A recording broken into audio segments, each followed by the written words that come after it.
Shalom saudara-saudara yang diberkati oleh Tuhan Yesus Kristus. Selamat bertemu kembali di Renungan dan Doa Pagi Bijaksana Channel. Semoga renungan-renungan yang ada di channel ini bisa menjadi berkat bagi saudara-saudara sekalian dan memuliakan Tuhan Yesus. Sebelum memulai renungan ini, mari kita mempersiapkan hati kita dengan berdoa.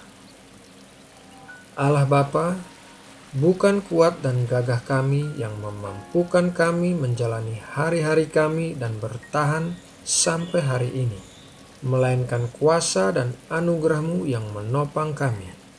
Engkaulah yang menolong dan memelihara kami. Engkaulah Allah gunung batu dan perlindungan kami. Hanya kepadamu kami berharap akan penyediaan dan mujizat dalam hidup kami. Terima kasih ya Bapa. Sekarang kami datang ke hadapan-Mu untuk mendengarkan firman-Mu. Berbicaralah ya Bapa, sebab kami mau mendengar dan melakukan kehendak-Mu di dalam hidup kami. Dalam nama Tuhan Yesus Kristus, kami berdoa dan mengucap syukur. Amin. Saudara terkasih, setelah melalui Laut Merah, bangsa Israel melewati padang gurun selama 3 hari dan mereka tidak bisa menemukan air. Lalu mereka menemukan air di Mara, tetapi air itu pahit dan mereka tidak bisa meminumnya. Mari kita baca ayatnya dalam Keluaran 15 ayat 22 sampai 24. Musa menyuruh orang Israel berangkat dari Laut Teberau. Lalu mereka pergi ke padang gurun Syur. 3 hari lamanya mereka berjalan di padang gurun itu dengan tidak mendapat air. Sampailah mereka ke Mara, tetapi mereka tidak dapat meminum air yang di Mara itu karena pahit rasanya. Itulah sebabnya dinamai orang tempat itu Mara. Lalu bersungut-sungutlah bangsa itu kepada Musa, kata mereka, "Apakah yang akan kami minum?" Di dalam perjalanan kita sebagai orang-orang Kristen, kita pasti akan mengalami saat-saat pahit, saat-saat yang mengecewakan. Oleh karena itu, kita harus tahu cara mengalahkan kepahitan di dalam kehidupan pribadi kita, karena kepahitan sangat berbahaya. Di dalam Ibrani 12 ayat 15 berkata, "Jagalah supaya jangan ada seorang pun menjauhkan diri dari kasih karunia Allah, agar jangan tumbuh akar yang pahit yang menimbulkan kerusuhan dan yang mencemarkan banyak orang." Saudaraku, suatu akar kepahitan dalam satu orang dapat mencemarkan banyak orang lainnya. Kepahitan cepat sekali berlipat ganda.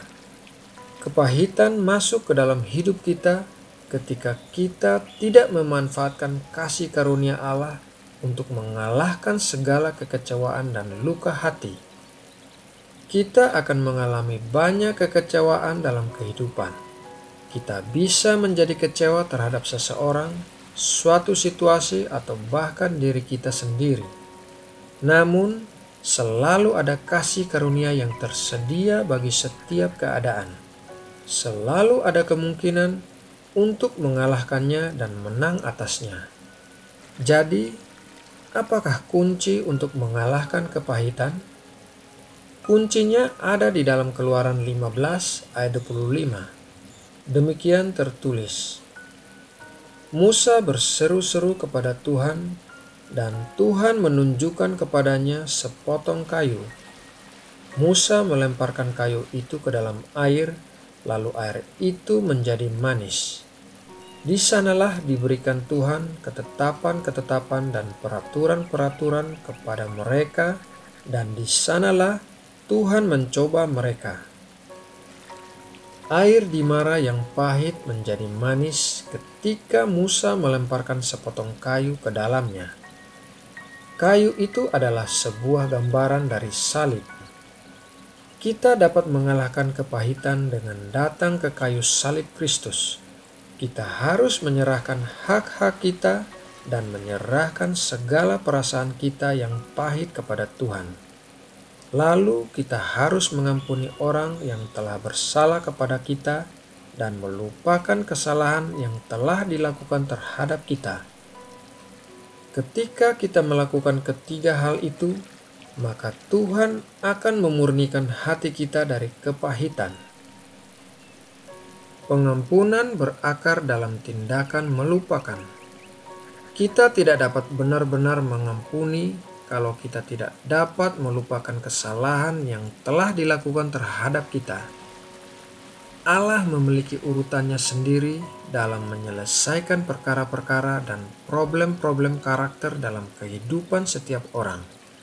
Oleh karena itu, kita juga harus memiliki kesabaran dan tenggang rasa terhadap kekurangan-kekurangan orang lain, karena sama seperti kita, mereka juga sedang berada dalam proses Tuhan.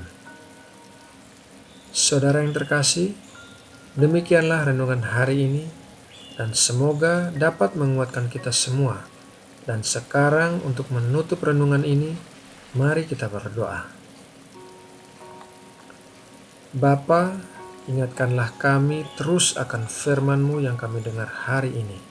Ingatkan kami untuk tidak memiliki kepahitan di dalam hati kami, baik terhadap orang lain, situasi yang kami alami, maupun diri kami sendiri. Ajarkanlah kami untuk selalu datang ke salib Tuhan Yesus, mengampuni dan melupakan kesalahan orang lain, sama seperti Tuhan telah mengampuni dan melupakan kesalahan kami. Terima kasih ya Bapa, kami berdoa untuk keluarga kami dan orang-orang yang kami kasihi. Apabila ada di antara keluarga kami yang belum mengenal Tuhan Yesus dan belum menerima Tuhan Yesus sebagai juru selamatnya secara pribadi, kami berdoa kiranya Tuhan memberikan roh pertobatan kepada mereka. Kiranya Roh Kudus menyingkirkan selubung dari mata mereka sehingga mereka boleh melihat terang Injil yang benar. Terima kasih ya Bapa. Kami berdoa juga untuk kota tempat tinggal kami dan Indonesia.